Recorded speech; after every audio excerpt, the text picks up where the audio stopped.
Good morning বন্ধুরা, তোমরা কেমন আছো? আশা করি ভালো আছো। আজকে এই সকালবেলাটা তোমাদের সাথে করে নিয়ে আজকে ব্লগটা স্টার্ট করছি।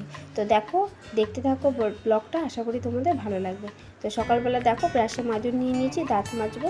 দাঁত মেজে কিছু খেয়েই বেরিয়ে পড়লাম দেখো আমরা ঘুরতে। বিনগরে এসেছি, আর বিনগরটা ঘুরে দেখবো না, এটা তো আর হতে পারে না। তো তাই জন্য দেখো সকাল সকাল সবাই সেজে গুজে বেরিয়ে পড়েছি বিনগর ঘুরতে। এখন তো বিনগরে হচ্ছে পুজোর উৎসব চলছে, আর এখন হচ্ছে দুর্গা উৎসব হিসাব মতো, কারণ এটা হচ্ছে রাবণ করেছিল, এটাই হচ্ছে মেন দুর্গা পুজো আর কি। তো তাই জন্য বেরিয়ে পড়লাম আমরা। আর সকালবেলায় দেখো কত রকমের আমরা জায়গা দেখে ফেললাম। রাজবাড়ি, এখানে সব রাজাদের বাস, সেই রাজবাড়ি সব কিছুই আমরা মোটামুটি দেখে ফেললাম।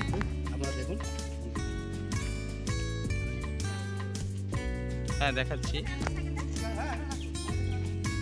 হ্যাঁ দারুণ দারুণ, এটা মানে রাজাদের না কোনো, ওই জমিদারটা যেটা বলছিলে ওদের।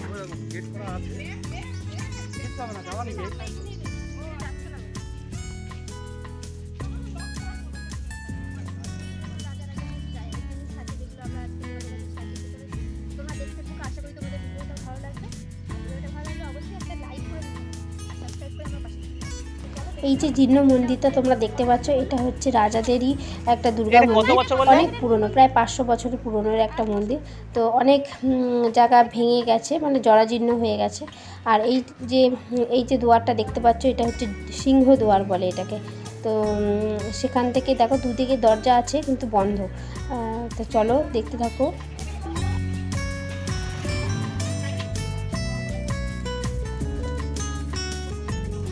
তো এরপর আমরা বেরিয়ে পড়লাম সেই চণ্ডীতলা, যেখানে উলাই চণ্ডী পুজো আমরা আগের দিন তোমাদের ব্লগে দেখিয়েছিলাম, সেই জায়গাটা আবার ঘুরতে।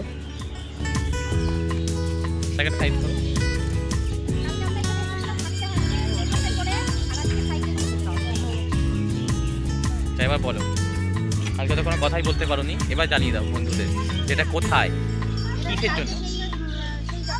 হ্যাঁ দাঁড়া দাঁড়া একটু দাঁড়া, একটু দাঁড়া। সেই জায়গাটা এটা, যেখানে আমরা এসেছিলাম, যার উদ্দেশ্যে আমাদের এখানে আসা, ফুলের জন্য পুজো হয়েছিল কালকে, বিশাল বড় মেলা হচ্ছিল। খেলাটা নেই, পুরো ফাঁকা হয়ে গেছে, তাই তোমাদের ফাঁকা জায়গাটাই দেখা যাচ্ছে। আর মন্দির ঠাকুরের ওটা কোথায়, ওদিকে না ওইখান, ওটাই যে আসল এইটাতে তো।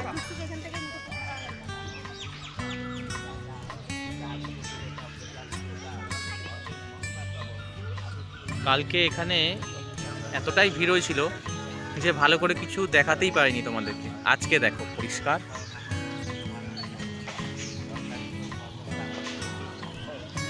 এটা খুব জাগ্রত শ্রী শ্রী মা উলাই চণ্ডীর। এখানে কিন্তু কোনো মূর্তি নেই ঠাকুরের, এটাই হচ্ছে মঞ্চটা, এখানে কোনো মূর্তি নেই, এটাকে ঘিরেই এতগুলো গাছ আছে এখানে। আর এই যে এই ঢিলগুলো দেখছো, এখানে ব্রাহ্মণ ঠাকুররা আছে, এখানে পুজো করে যারা। আর এখানে ঢিলগুলো দেখছো যাদের থাকে না, কি বলো ওটাকে, মানসিক, তো তারা এখানে ঢিলগুলো বাঁধে। যাদের যাদের মনের ইচ্ছা পূর্ণ করে ঢিলটা বাঁধে, যখন পূর্ণ হয়ে যায় তারা এসে ঢিলটা খুলে দেয়।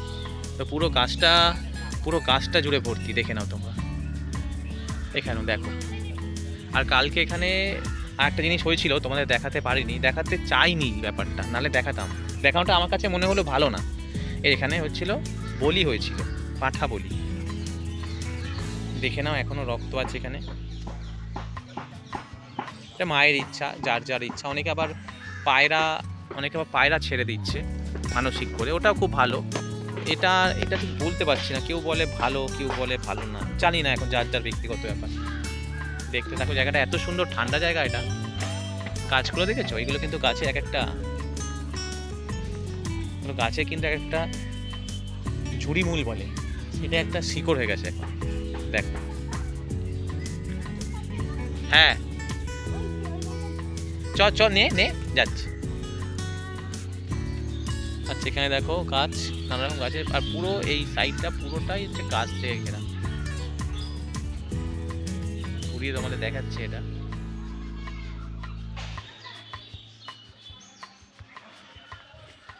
যাচ্ছি চলো, এদিকে একটা জলের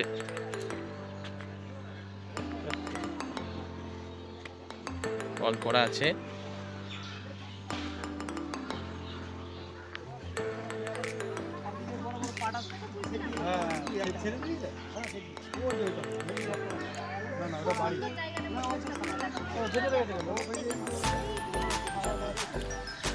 যতটা পেয়েছি দেখিয়েছি।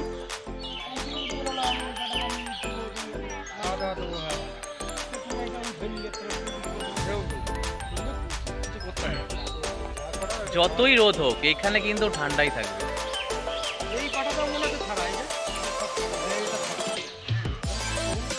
কাল তোমাদের ভালো করে মন্দিরটা দেখানো হয়নি, তাই আজ চলে আসলাম আবার ভালো করে তোমাদের শেয়ার করতে, দেখাতে।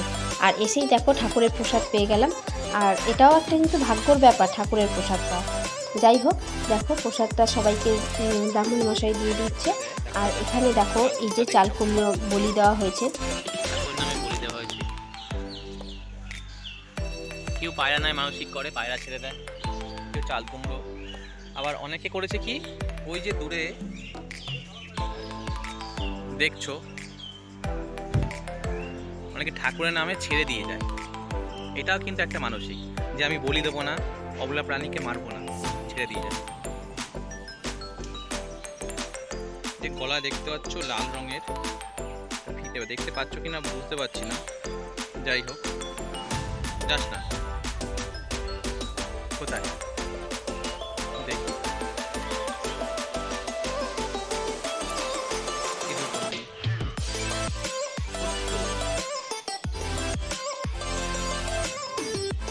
ছোট্ট দেখো ঠাকুরের নামে ছেড়ে দিয়ে গেছে।